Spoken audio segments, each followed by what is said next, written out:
Hi അസ്സാമു അലൈക്കും, welcome back. അപ്പോൾ ഇന്ന് ഞാൻ വന്നിട്ടുള്ളത് ബ്രേക്ക്ഫാസ്റ്റിനും ഡിന്നറിനും ഒക്കെ ഉണ്ടാക്കിയെടുക്കാൻ പറ്റിയൊരു അടിപൊളിയായിട്ടുള്ളൊരു പൊറാട്ടയുടെ റെസിപ്പിയാണ്.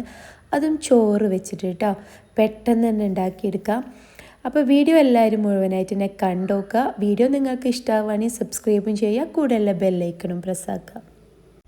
ഈ ഒരു പൊറാട്ട ഉണ്ടാക്കിയെടുക്കാൻ വേണ്ടത് ആദ്യം തന്നെ ചോറാണ്. ഒരു മിക്സിയുടെ ജാറിലേക്ക് 1 കപ്പ് ചോറിട്ട് കൊടുത്തിട്ടുണ്ട് കേട്ടോ. 250 ml ഒരു കപ്പ് ചോറ്. ആവശ്യത്തിനുള്ള ഉപ്പ്, ഒരു മുക്കാൽ ടീസ്പൂണോളം ഉപ്പ് ഇട്ട് കൊടുക്കുക. ഇനിയിപ്പോൾ ഇതിലോട്ട് വേണ്ടത് എഗ്ഗ് വേണമെന്നുണ്ടെങ്കിൽ നിങ്ങൾക്ക് ഇട്ട് കൊടുക്കുക, അല്ലാന്നുണ്ടെങ്കിൽ ചൂടുവെള്ളം ഒഴിച്ചു കൊടുക്കുക കേട്ടോ. ഞാനിപ്പോൾ ചൂടുവെള്ളമാണ് ഒഴിച്ചു കൊടുക്കുന്നത്, എഗ്ഗ് ഇട്ട് കൊടുക്കുന്നില്ല. എഗ്ഗ് വേണമെങ്കിലും യൂസ് ചെയ്യുക. എഗ്ഗിൻ്റെ ഒരു സ്മെല്ല് ഉണ്ടാവും കേട്ടോ എഗ്ഗ് ഇട്ട് കൊടുത്ത് കഴിഞ്ഞാൽ. ഞാനിത് എഗ്ഗ് വെച്ചിട്ടും ഉണ്ടാക്കി നോക്കിയിട്ടുണ്ട്, ചൂടുവെള്ളം ഒഴിച്ചിട്ടും ഉണ്ടാക്കി നോക്കിയിട്ടുണ്ട്. കൂടുതൽ ടേസ്റ്റ് ചൂടുള്ള വെള്ളം ഒഴിച്ചിട്ടാണ് കേട്ടോ. അതുകൊണ്ട് തന്നെ ഞാനിപ്പോൾ 1 കപ്പ് തന്നെ 250 ml ഒരു കപ്പ് തന്നെ ചൂടുള്ള വെള്ളം ഒഴിച്ചു കൊടുത്തിട്ടുണ്ട്. എന്നിട്ട് ഈ ചോറ് നല്ലതുപോലെ പേസ്റ്റായിട്ട് തന്നെ അരച്ചെടുക്കാൻ ശ്രദ്ധിക്കുക കേട്ടോ. തരികളൊന്നും ഇല്ലാത്ത രീതിയിൽ അരച്ചെടുക്കണം. ഈ ഒരു റെസിപ്പിയിൽ ഞാൻ കൂടുതൽ ആൾക്കാരും എഗ്ഗ് യൂസ് ചെയ്യുന്നത് കണ്ടിട്ടുണ്ട്. അതുകൊണ്ട് തന്നെ ഞാൻ ഈ എഗ്ഗ് വെച്ചിട്ട് ഒരു പ്രാവശ്യം ഉണ്ടാക്കി നോക്കിയതായിരുന്നു. എന്നിട്ട് ഒരു ടേസ്റ്റും തോന്നിയില്ല എനിക്ക് കേട്ടോ. ആ ഒരു എഗ്ഗിൻ്റെ സ്മെല്ല് തോന്നിയതുകൊണ്ടാണ് ഞാൻ ചൂടുവെള്ളം വെച്ചിട്ട് ഉണ്ടാക്കിയെടുത്തത്. അന്നേരം അടിപൊളിയായി കേട്ടോ. അപ്പോൾ ഇനി ഇതിലോട്ട് വേണ്ടത് മൈദയാണ്. ഞാനിപ്പോൾ എടുത്തിട്ടുള്ളത് എലൈറ്റിൻ്റെ മൈദ ഉണ്ടല്ലോ, അതൊരു 2.5 കപ്പോളം മൈദ എടുത്തിട്ടുണ്ട്. നിങ്ങൾക്ക് വേണമെന്നുണ്ടെങ്കിൽ ഈ ഒരു സമയത്ത് ആട്ട വെച്ചിട്ടും ചെയ്യുക കേട്ടോ. ആട്ടപ്പൊടി ഉണ്ടല്ലോ അത് വെച്ചിട്ടും ചെയ്യുക. പക്ഷെ കൂടുതൽ പൊറാട്ടയുടെ ആ ഒരു ടേസ്റ്റ് വരണമെന്നുണ്ടെങ്കിൽ മൈദ മാവ് യൂസ് ചെയ്താൽ മതി. അല്ലാന്നുണ്ടെങ്കിൽ ആട്ടപ്പൊടി തന്നെ യൂസ് ചെയ്യുക കേട്ടോ. നിങ്ങൾക്ക് ഏതാണോ ഇഷ്ടം അത് യൂസ് ചെയ്യുക. ഏതായാലും കുഴപ്പമില്ല, 2 പൊടി എടുത്ത് യൂസ് ചെയ്താലും. ഇനി ഈക്വലായിട്ട് 1 കപ്പ് മൈദയും 1 കപ്പ് ആട്ടപ്പൊടി വെച്ചിട്ടും അങ്ങനെയും ചെയ്തെടുക്കുക കേട്ടോ. അതൊക്കെ നിങ്ങളുടെ ഇഷ്ടത്തിനനുസരിച്ച് ചെയ്യുക. എന്തായാലും ഇതൊരു പെർഫെക്റ്റ് റെസിപ്പിയാണ് കേട്ടോ. ബ്രേക്ക്ഫാസ്റ്റിന് എന്താ ഉണ്ടാക്കുക എന്നൊക്കെ രാവിലെ ചിന്തിച്ചിട്ട് വരുമ്പോൾ കുറച്ച് ചോറുണ്ട് എന്നുണ്ടെങ്കിൽ ആട്ടപ്പൊടിയോ മൈദാപ്പൊടിയോ ഏത് വെച്ചിട്ടും പെട്ടെന്ന് തന്നെ ഉണ്ടാക്കിയെടുക്കുകയും ചെയ്യുക. എന്നാൽ അടിപൊളി ടേസ്റ്റുമാണ് കേട്ടോ. ഇനി ഇതൊന്ന് ഞാൻ കുഴച്ചെടുത്തിട്ടുണ്ട്. അത് കയ്യുമ്പോൾ ഒട്ടിപ്പൊടിക്കും കേട്ടോ, കാരണം ചോറെല്ലാം ഇട്ട് കൊടുത്തതല്ലേ. അതുകൊണ്ട് തന്നെ കയ്യുമ്പോൾ ഒട്ടിപ്പൊടിക്കാനുള്ള ചാൻസ് കൂടുതലാണ്. അപ്പോൾ കുറച്ച് നെയ്യോ അല്ലാന്നുണ്ടെങ്കിൽ ബട്ടറോ, ഞാനിപ്പോൾ ഇവിടെ എടുത്തിട്ടുള്ളത് ബട്ടറാണ്, അല്ലാന്നുണ്ടെങ്കിൽ ഏതെങ്കിലും റിഫൈൻഡ് ഓയിലോ കയ്യിൽ കുറച്ചാക്കി കൊടുത്തിട്ട് ഒന്ന് കുഴച്ചെടുത്താൽ മതി. ചപ്പാത്തിക്കെല്ലാം കുഴച്ചെടുക്കൂലേ അതുപോലെ തന്നെ കുഴച്ചെടുക്കുക. പക്ഷേ ചപ്പാത്തിയുടെ മാവിലേറെ കുറച്ച് ലൂസായിട്ട് വേണം കുഴച്ചെടുക്കാൻ വേണ്ടിയിട്ട്.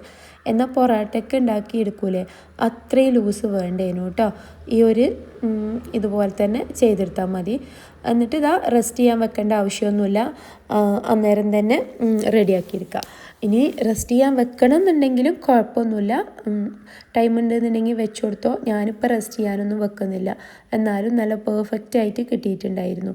ഇനിയിപ്പോൾ ഒരു കൗണ്ടർ ടോപ്പിലോട്ട് കുറച്ച് മൈദ പൊടി ഉണ്ടല്ലോ അതിട്ട് കൊടുത്തിട്ടുണ്ട്. ഇനി ഇത് ഈക്വലായിട്ട് മുറിച്ചെടുക്കുക കേട്ടോ. കട്ട് ചെയ്തിട്ട് ഞാൻ 2 ഭാഗമാക്കിയിട്ട് ഇങ്ങനെ കട്ട് ചെയ്തിട്ട് മുറിച്ച് കൊടുത്താൽ പെട്ടെന്ന് തന്നെ ഉണ്ടാക്കിയെടുക്കാം.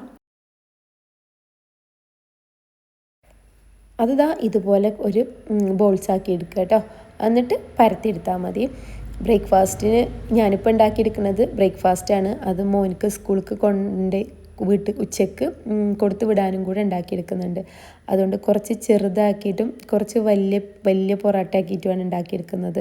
അപ്പോൾ ഇത് നല്ലതുപോലെ തന്നെ പരത്തിയെടുക്കുക കേട്ടോ. പെട്ടെന്ന് തന്നെ പരന്ന് കിട്ടും. ചോറും ചൂടുള്ള വെള്ളമല്ലേ ഒഴിച്ചു കൊടുത്തിരിക്കുന്നത്, അതുകൊണ്ട് തന്നെ പെട്ടെന്ന് തന്നെ പരത്തിയെടുക്കുക ഇത്.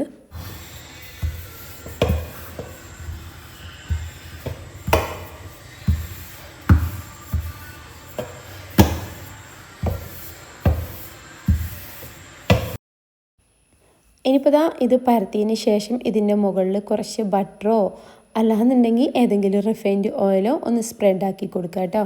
ഇതിപ്പോൾ ലെയറായിട്ട് കിട്ടാൻ വേണ്ടിയിട്ടാണ് ഇങ്ങനെ ചെയ്യുന്നത്. എന്നിട്ട് അതിൻ്റെ മുകളിൽ കുറച്ച് മൈദപ്പൊടി ഉണ്ടല്ലോ അതും വാഴിട്ട് കൊടുക്കുക.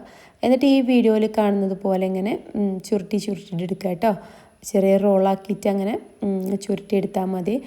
അപ്പോൾ ഇങ്ങനെ തന്നെ ഇത്രയേ ഉള്ളൂ കേട്ടോ. ഇനി ഒരേപോലെ ആക്കിയിട്ട് ഓരോ പൊറാട്ടയ്ക്ക് എത്ര സൈസ് വേണം അതിനനുസരിച്ചിട്ട് കട്ടാക്കി എടുക്കുക. ഞാനിപ്പോൾ ഒരു ആദ്യം ഉണ്ടാക്കിയ ഒരു 4-5 പൊറാട്ട കുറച്ച് വലിയ പൊറാട്ടയാക്കി ഉണ്ടാക്കിയെടുത്തു. പിന്നെ മോനിക്ക് സ്കൂൾക്കൊക്കെ കൊണ്ടുപോകാനുള്ളത് കുറച്ച് ചെറിയതാക്കിയിട്ടും അങ്ങനെ ഉണ്ടാക്കിയെടുത്തു കേട്ടോ. വലുതായാൽ പെട്ടെന്ന് തന്നെ കഴിയും. അപ്പോൾ ഇതുപോലെ ഉള്ളിൽ കണ്ടോ ഈ ഒരു മടക്കിയിട്ട് എടുത്തത് കൊണ്ട് തന്നെ നല്ല ഒരു ഉള്ളിൽ നല്ല ലെയറായിട്ട് കാണുന്നുണ്ടാവും. അപ്പോൾ ഇതുപോലെ കൈ വെച്ചിട്ട് തന്നെ പെട്ടെന്ന് അങ്ങനെ ചെയ്തെടുത്താൽ മതി. പെട്ടെന്ന് ഉണ്ടാക്കിയെടുക്കാൻ പറ്റിയ റെസിപ്പിയാണ് കേട്ടോ. രാവിലെ ബ്രേക്ക്ഫാസ്റ്റിന് ഇനി എന്തുണ്ടാക്കുന്നില്ല ടെൻഷൻ ഉണ്ട് എന്നുണ്ടെങ്കിൽ എപ്പോഴും പത്തിരി പുട്ട് അങ്ങനത്തെ ഐറ്റംസൊക്കെ ഉണ്ടാക്കിയെടുക്കൂലേ, ആ ഒരു സമയത്ത് ഇങ്ങനത്തേതും ഉണ്ടാക്കിയെടുക്കുകയാണെങ്കിൽ കുട്ടികൾക്കും തന്നെ ലഞ്ചിനും കൊടുത്തേക്കാം. പൊറാട്ട എല്ലാം കുട്ടികൾക്ക് ലഞ്ചിന് കൊടുത്തേക്കുന്നത്. ഇവിടെ എൻ്റെ മോനൊക്കെ പൊറാട്ട കൊടുത്തേക്കാറുണ്ട്, ഭയങ്കര ഇഷ്ടമുള്ള കാര്യമാണ്. പക്ഷെ ഞാൻ വല്ലപ്പോഴേ കൊടുത്തേക്കാറുള്ളൂ. മാക്സിമം ചോറോ അങ്ങനത്തെ ഐറ്റംസൊക്കെ തന്നെയാണ് കൊടുത്തേക്കൽ. എന്നാൽ ഇതുപോലെ വല്ലപ്പോഴൊക്കെ കൊടുത്തേക്കാം. ആട്ടപ്പൊടി വെച്ചിട്ടാണെങ്കിൽ പിന്നെ നമുക്ക് ഡെയിലി തന്നെ ഉണ്ടാക്കിയാലും കുഴപ്പമൊന്നുമില്ല കേട്ടോ. കാരണം നല്ലൊരു റെസിപ്പിയല്ലേ. ഇതിപ്പോൾ മൈദാമാവായതുകൊണ്ട് തന്നെ വല്ലപ്പോഴൊക്കെ ഉണ്ടാക്കി കൊടുക്കാറുള്ളൂ. അപ്പോൾ ഇതുപോലെ തന്നെ ഞാൻ കുറച്ച് ചെറിയതും കുറച്ച് വലിയ പൊറാട്ടയാക്കിയിട്ട് ഇതുപോലെ എല്ലാതും ഉണ്ടാക്കി വെച്ചിട്ടുണ്ട്. ഇനി ഇതൊന്ന് പരത്തിയെടുത്താൽ മതി. ഇത്രയേ ഉള്ളൂ കേട്ടോ. കുറച്ച് മൈദപ്പൊടി തന്നെ ഇട്ട് കൊടുക്കുക, എന്നിട്ട് പെട്ടെന്ന് തന്നെ പരത്തിയെടുക്കുക. എൻ്റെ കഴിഞ്ഞൊരു വീഡിയോയിൽ ഞാനൊരു പൊറാട്ടയുടെ റെസിപ്പി ഇട്ടിട്ടുണ്ടായിരുന്നു. അതിന് ഒരുപാട് നല്ല നല്ല കമൻറ്റ്സ് വന്നിട്ടുണ്ട്. എല്ലാതും നല്ല കമൻറ്റ്സ് തന്നെയാണ്. അതിലൊരു 1-2 കമൻറ്റ് കണ്ടു, മൈദാമാവ് യൂസ് ചെയ്യല്ലേ, ഭയങ്കര കേടാണെന്നൊക്കെ പറഞ്ഞിട്ട്. നമ്മൾ പുറത്തുനിന്നെല്ലാം മൈദപ്പൊടി വാങ്ങിച്ചിട്ട് പൊറാട്ട കഴിക്കുന്നില്ലേ. അപ്പോൾ നമ്മൾ വീട്ടിൽ ഉണ്ടാക്കിയെടുക്കുകയാണെങ്കിൽ കുറച്ചും കൂടെ നല്ലത്. പിന്നെ ഡെയിലി കഴിക്കാതിരുന്നാൽ മതി കേട്ടോ. മൈദ വെച്ചിട്ടുള്ള ഫുഡ് ഐറ്റംസ് മാസത്തിൽ ഒരു പ്രാവശ്യമൊക്കെ, അല്ലാന്നുണ്ടെങ്കിൽ ഒരു 15 ദിവസത്തിൽ ഒരു പ്രാവശ്യമൊക്കെ ഇതുപോലെ മൈദ വെച്ചിട്ടുള്ള പൊറാട്ട കഴിച്ചു എന്ന് വിചാരിച്ചിട്ട് പ്രശ്നമൊന്നുമില്ല. ഡെയിലി കഴിക്കുന്നവർക്കും അതുപോലെ തന്നെ ഡെയിലി പുറത്തുനിന്നെല്ലാം വാങ്ങിച്ചിട്ട് കഴിക്കുന്നവർക്കൊക്കെയാണ് നല്ല പ്രശ്നം. അവർ എന്തെല്ലാം ഓയിലാണ് യൂസ് ചെയ്യുന്നതെന്ന് പോലും പറയാൻ പറ്റില്ല. അതുകൊണ്ട് തന്നെ മാക്സിമം വീട്ടിൽ ഇങ്ങനത്തെ ഐറ്റംസൊക്കെ ഉണ്ടാക്കിയെടുക്കാൻ ശ്രദ്ധിക്കുക. ഇനിയിപ്പോൾ ഇതൊന്ന് ചുട്ടെടുക്കാൻ വേണ്ടിയിട്ട് ഒരു പാൻ അടുപ്പത്ത് വെച്ചിട്ടുണ്ട്. അതിലോട്ട് കുറച്ച് ബട്ടർ ഒഴിച്ചു കൊടുക്കുക കേട്ടോ. ഒന്ന് സ്പ്രെഡാക്കി കൊടുക്കുക. കുറച്ച് മാത്രം സ്പ്രെഡാക്കി കൊടുത്താൽ മതി. അതിൻ്റെ മുകളിലും ഒന്ന് സ്പ്രെഡാക്കി കൊടുക്കുക. എന്നിട്ട് 2 ഭാഗം മീഡിയം ഫ്ലെയിമിൽ വെച്ച് കൊടുത്താൽ മതി.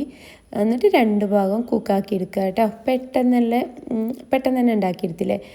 ഇതെല്ലാം ഉണ്ടാക്കിയെടുത്താൽ നല്ല സോഫ്റ്റ് ആയിട്ടുള്ള, ഇതിൻ്റെ കൂടെ വല്ല ചിക്കൻ ഫ്രൈയോ ചിക്കൻ കറിയോ എന്ത് വെച്ചിട്ടും ഇതിൻ്റെ കൂടെ കഴിക്കാം കേട്ടോ.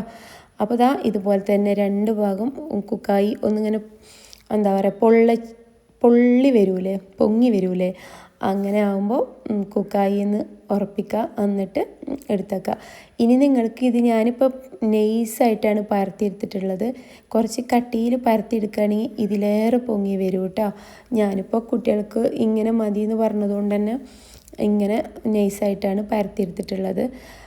ഇത് ഞാൻ കുറച്ച് മുമ്പേ ചെയ്ത പ്രാവശ്യം അന്ന് കുറച്ച് കട്ടിയിൽ തന്നെ പരത്തിയെടുത്തിരുന്നു. അന്ന് ഇതിലേറെ നല്ല പൊങ്ങി വന്നിട്ടുണ്ടായിരുന്നു കേട്ടോ. അപ്പോൾ എല്ലാതും ഇതുപോലെ ചുട്ടെടുത്തിട്ടുണ്ട്. ഞാനിപ്പോൾ കുറച്ച് ചെറുതും വലുതും എല്ലാം പാടെ ഉണ്ടാക്കിയെടുത്തിട്ടാണ് പല സൈസിലും കാണുന്നത്. ഒരേ സൈസിൽ നിങ്ങൾ ഉണ്ടാക്കിയെടുക്കുകയാണെങ്കിൽ ഒന്നും കൂടെ ഭംഗി ഉണ്ടാവും കേട്ടോ കാണാൻ വേണ്ടിക്ക്.